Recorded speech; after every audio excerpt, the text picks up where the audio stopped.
মুহররম মাসের রোজা কয়টি রাখবেন আর এই রোজা কোথা থেকে আসলো, আসুন আমরা একটু ছোট্ট ভিডিওর মাধ্যমে জেনে নেই। আল্লাহর রসুল সাল্লাল্লাহু আলাইহি ওয়াসাল্লাম মাহে মুহররমের 10 তারিখ মদিনাতুল মুনাওয়ারায় গেলেন। সেখানে গিয়ে দেখতে পেলেন ইহুদি নাসারাগণ সিয়াম সাধনা তথা রোজা পালন করছেন। আল্লাহর রসুল জিজ্ঞেস করলেন, ওহে ইহুদি নাসারাগণ, এই মাহে মুহররমের 10 তারিখে তোমরা কেন এই দিনে রোজা রাখছ? ইহুদি নাসারাগণ বললেন, এই দিনে মূসা আলাইহিস সালাতু ওয়াস সালাম এবং তিনার উম্মতকে, বনি ইসরাইলকে আল্লাহ রব্বুল আলামিন ফেরাউনের কবল থেকে রক্ষা করেছিলেন, হেফাজত করেছিলেন। আর এটার শুকরিয়া তান আদায়ের লক্ষ্যে মূসা আলাইহিস সালাতু ওয়াস সালাম আল্লাহ রব্বুল আলামিনের দরবারে শুকরিয়া আদায়ের লক্ষ্যে রোজা রেখেছেন।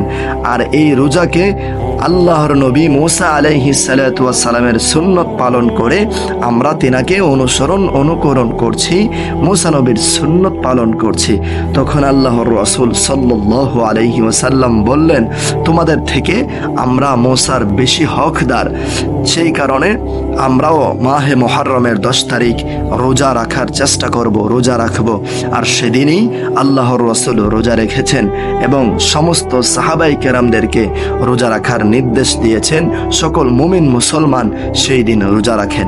তখন হযরত ইবনে আব্বাস রাদিয়াল্লাহু তাআলা আনহু, নবীজির চাচা, তিনি নবীজিকে বললেন, ইয়া রাসূলুল্লাহ, এই দিনে তো ইহুদি নাসারাগণ রোজা রেখেছেন আর আমরাও রোজা রেখেছি, তাহলে ইহুদি নাসারা এবং আমাদের মাঝে তো কোনো পার্থক্য থাকলো না। তখন আল্লাহর রাসূল বললেন, তাহলে আগামী বছর থেকে আমরা মাহে মুহররমের 9 মুহররম এবং 10 মুহররম দুটি রোজা রাখার চেষ্টা করব ইনশাআল্লাহ।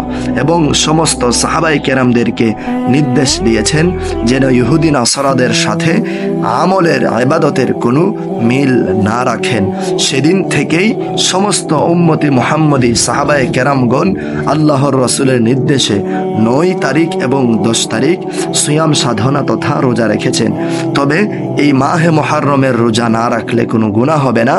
আল্লাহর রাসূল সাল্লাল্লাহু আলাইহি ওয়াসাল্লামের কাছে অধিক প্রিয়, আল্লাহর কাছে অধিক প্রিয় এই মাহে মুহররমের রোজা। তবে এই রোজা আগে ওয়াজিব ছিল। যখন থেকে মাহে রমজানের রোজা ফরজ হয়েছে তখন থেকেই এই মাহে মুহররমের রোজা আর ওয়াজিব থাকেনি, এটা নফল হয়ে গেছে। সেজন্য আমরা চেষ্টা করব মাহে মুহররমের 9 তারিখ এবং 10 তারিখ রোজা রাখার।